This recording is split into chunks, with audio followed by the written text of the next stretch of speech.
operation. What?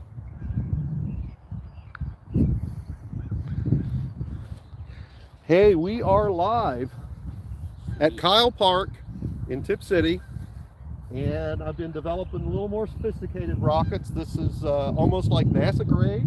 It's made out of a Pringles can. So, yeah. And a Pringles can is really cardboard. It does have an aluminum foil liner inside. And after we fly it, I'll show you all the parts and pieces that make it work. This has got a D12-3 rocket motor in it, which is some multiplication a lot bigger than the last ones that we did. I expect this to go to about 350 feet. The rocket weighs, loaded with parachute. This one has a parachute that I made out of ripstop nylon that I got from Joann Fabrics. So we're hoping the parachute comes out, and it weighs 208 grams. So there's an online calculator where you can figure out how high. Don't accidentally touch that. Okay. Where you can figure out how high it'll go, and this is going to go high enough. It's got a 3-second delay. I think it said the ideal parachute delay was like 2.6 seconds, so it should hit apogee and start down a little bit before the chute pops. So it's all 3D printed out of ABS. The center of gravity is about right here, about where that onion is, okay? For the sour cream and onion, right below the word onion. The center of pressure, I don't know where that is exactly, but the fins are really big, so I expect that that's well behind the center of gravity. There's no extra weight added to it. I do have a stuffer ring in it that stops the parachute from dropping down close to the motor. And I'm using your standard fireproof wadding to protect the parachute, since I put like 20 minutes into making it. I don't want it to get burned up. But yeah, we're gonna see if it works. I got 2 motors, so if it survives, we'll set it up and we'll do it again. Now, just so you can kind of see where we're at, we're in the middle of a big soccer complex, and over here is high tension lines, okay? And we moved well into the field to get away from those things, because we don't want to accidentally hang our rocket up on some high tension lines.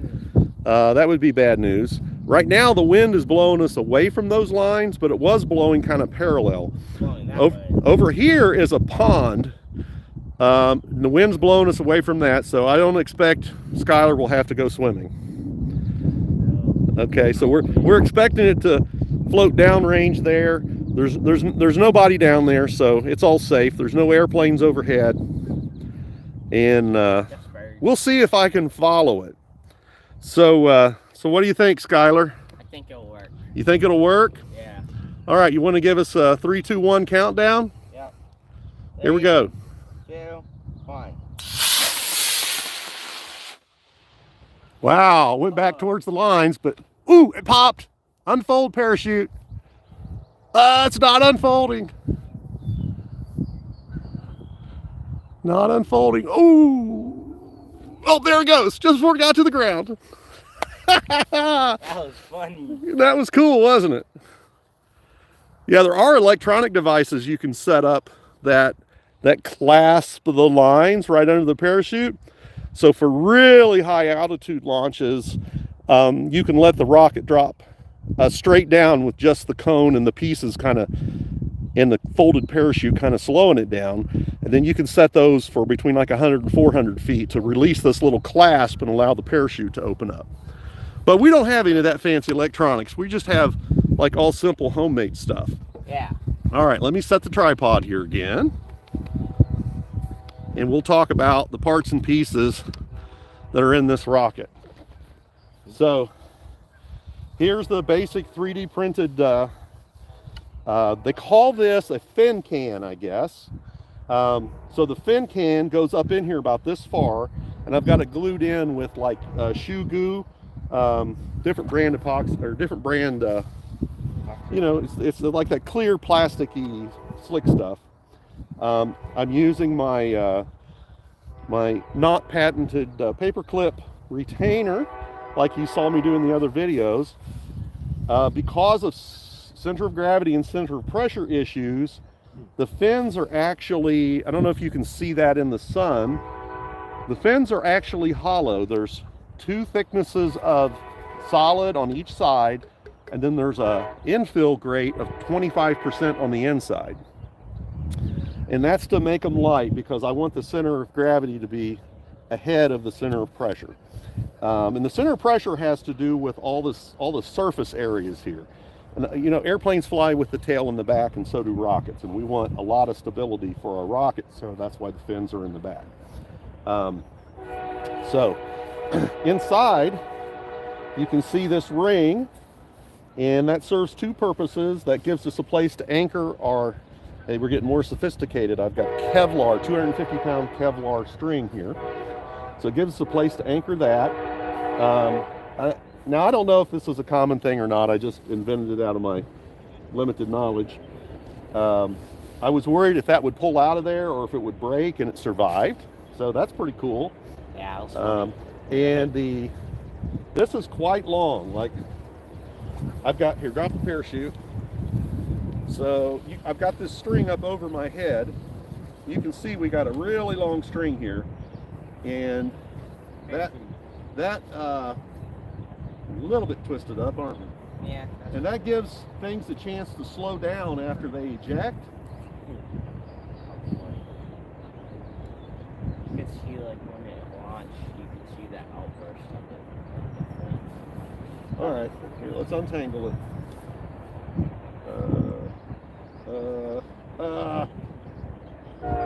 All right, we'll untangle it later. We'll untangle it in a minute. Here we go. Maybe I need to go this way. That's the problem. And I want to show you a feature here. And I've watched a lot of rocket videos since I started messing around with these things. And I haven't seen this idea used anywhere. I've got a snubber in the line. Snubber, yeah. And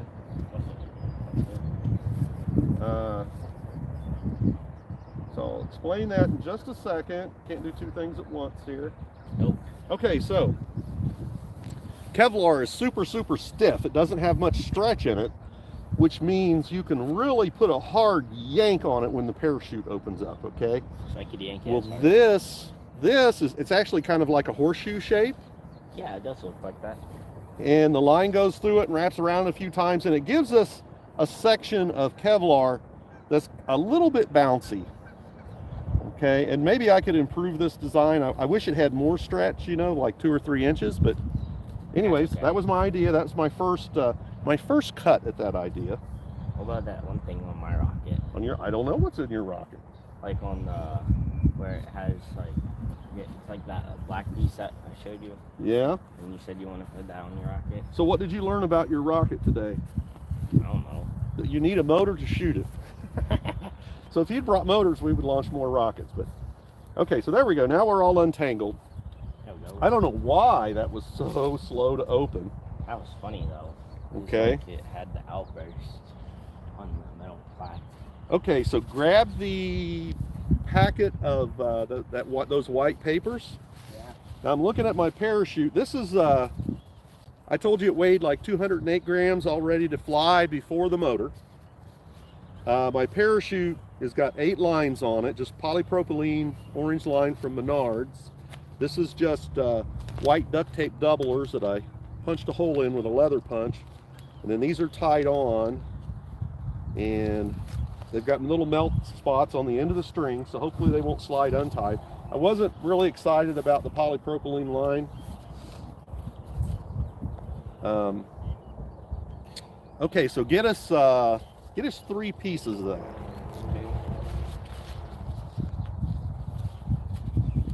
So my friend Dave Flint folded my parachute for me because he thought it was too waddy. He used to make free flight parachutes when he was a kid, and so I let him contribute to this. And that parachute was folded up a couple days ago. So Here you go. this time I'm not going to fold it like he did, where it was like folded into triangles. I'm just going to pull it into Oh, so like a when piece like that, and then I'm going to turn it 2 times. Okay, and 3 pieces for you. I think that'll go in there. Okay, so I'm going to let you do this. What? So what we want to do is take one of these pieces here, take one of those pieces and kind of push it down in there so it's all kind of equal. Like, you want me to do that? Or? No, like this. Don't block the camera. There you go. Right? Yeah, just like that. Yeah, just kind of work it down in there. So is it totally blocking the hole? Almost. Oh, see, it tears real easy, doesn't it? Yeah. Okay, so just reposition that piece so it's kind of overlapping and blocking the hole. Yeah. It's hard. It's hard, isn't it? Yeah. You need like small hands. Here, let's do this. Oh, piece by piece. What was that you will do? Is it gonna fly out? It comes out? Well, it's paper that's treated. I forget what the treatment is, but it's treated so that it's fireproof. So if we were to put a flame to this, it might charcoal up and turn red, but the flame goes right out. Whoa. So if we were using paper towels for this, we could have a flaming paper towel go downstream and maybe land on somebody's roof or something. So you have to use, So basically, could just put out. right? You have That's to use, smart. you have to use flame-proof materials. And remember we used fiberglass insulation last time? Yeah. So Oh, this is that- probably a little better than fiberglass insulation because this is like a paper towel. It'll rot and go into the ground if you don't find it. Yeah. Okay, so I put 2 pieces in there. I got 2 layers. And I think now what I'm going to want to do is I want you to feed this string in there, and we're just going to pile the string up in the bottom of the tube. Alrighty.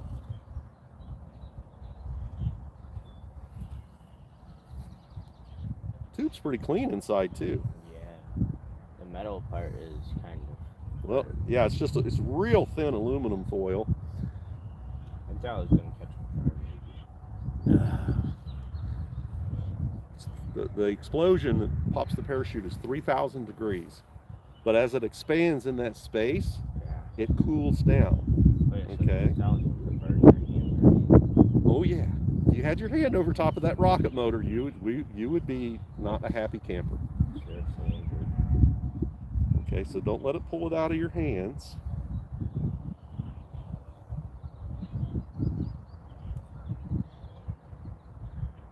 Okay. Now there might be a more proper way of doing this, but We don't know. we don't know. So We're not professionals, people. yeah, I don't know yet. I'm getting better, getting more sophisticated here. Actually, I know more than you since I was in Boy Scouts. I was in Boy Scouts. Yeah, but we do more rockets. Okay, so here, feed that back in there. Oh, you let it all get out.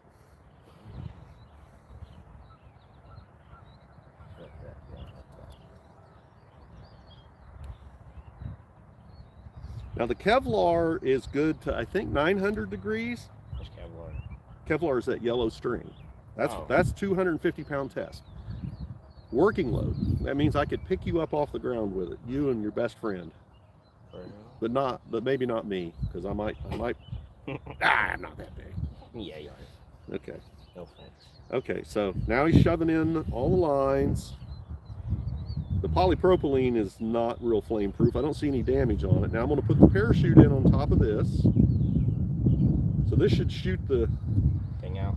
everything out with the parachute. Here, hold on to the rocket. I really don't know the best way to do all this stuff. Yeah, we're learning as we do it. I think I'm going to put it on like this. Plus, we can learn some new stuff. I think the ripstop nylon is the most delicate thing to temperature here, so that's why I put one more layer there. And I don't know, maybe I'm using too much. Leave it in the comments. What do you think? Am I using too much? Okay. All right. How are we going to get that out of there now? Why is it? I don't have very much motor sticking out, so I don't know how I'm going to get a hold of it. I can't. See if I got a pair of pliers. Oh yeah, you do. Bring everything that looks like a plier and that motor. Alright. He's going over to the toolbox. That is a vintage toolbox over there, and it's not a Kennedy. I forget the name of it. But I picked that thing up at a swap meet for like 20 bucks.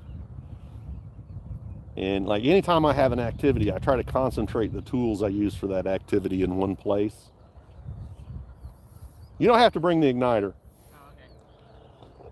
Oh, okay. I know the first part of the video, well, the launch part of the video was more exciting than this, but hey. Some This education. is what it's like. Yeah, there's no point in doing this. Okay, can you spring that back lightly when I'm ready? Okay. Oh, there we go. That worked. You hungry? So there you go. It blows out the clay cap.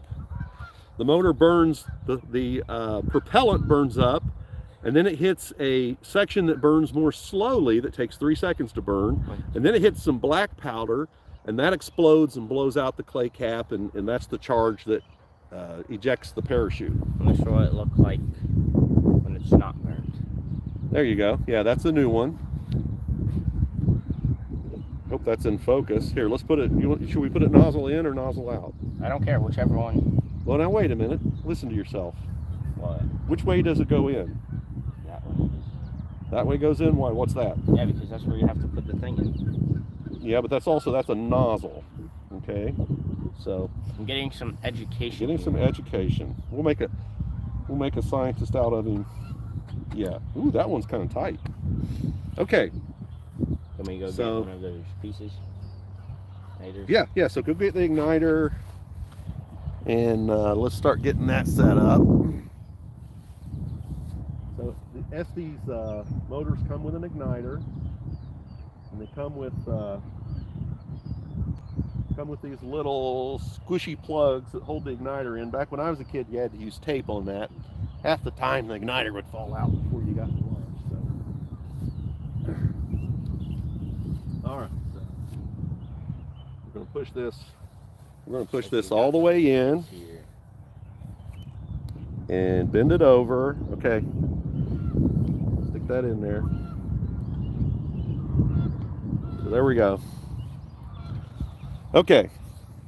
All right. So our battery's not connected, right? Yes. Detach. I'll make sure.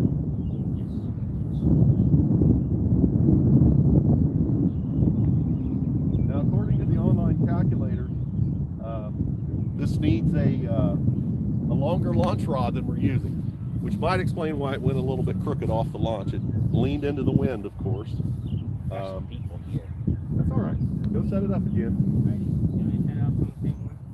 Yep. Okay. Yeah, I think if we use the shorter one, it might have an unfortunate conclusion when it chases us. And you can run, but I don't think you can run that fast. There's a piece of tape that holds it a little bit off the plate. So we'll play around under it. We don't want to burn a hole in our high-tech PVC tube. Okay, go ahead and clip your clips on. Ready. Is that detached? Yep, that's detached. We're safe. Should I hook it up? No. I heard that. That would not be funny.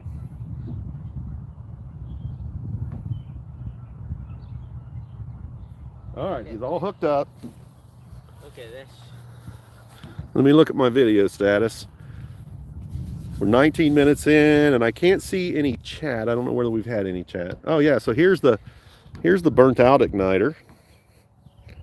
Focus. There we go. He got burnt. Yeah, it did. So, all right, we will pick up all of our trash before we leave. Yes.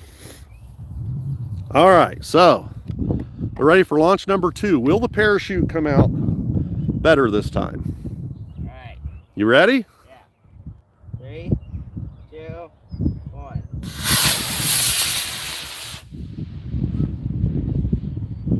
I don't see it. There it is.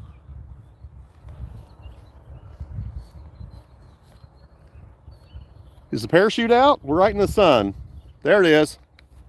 It's flapping. It's flapping. Come on, open up. Okay. That'll be a test for my rocket fins since they're not solid. Yeah, so, gosh, I need to somehow figure out how to get a parachute to open. So things are like this when you do stuff, you have to learn. So we had basically 2 parachute open fails. Well, it looks like it's got all its fins.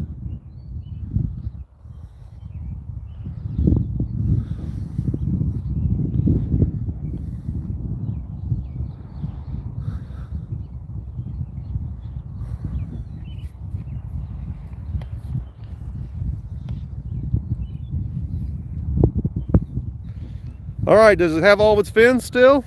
Yeah. So is the parachute all tangled up? Here, bring it over here. Let's look at it together.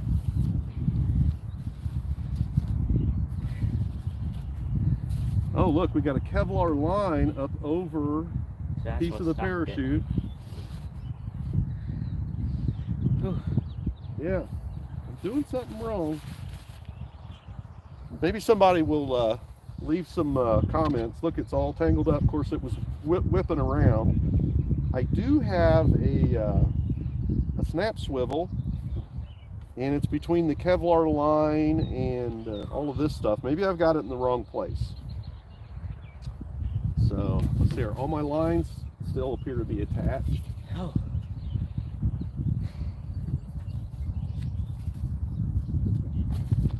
Yeah, see, the chute opens up. Yeah, it did.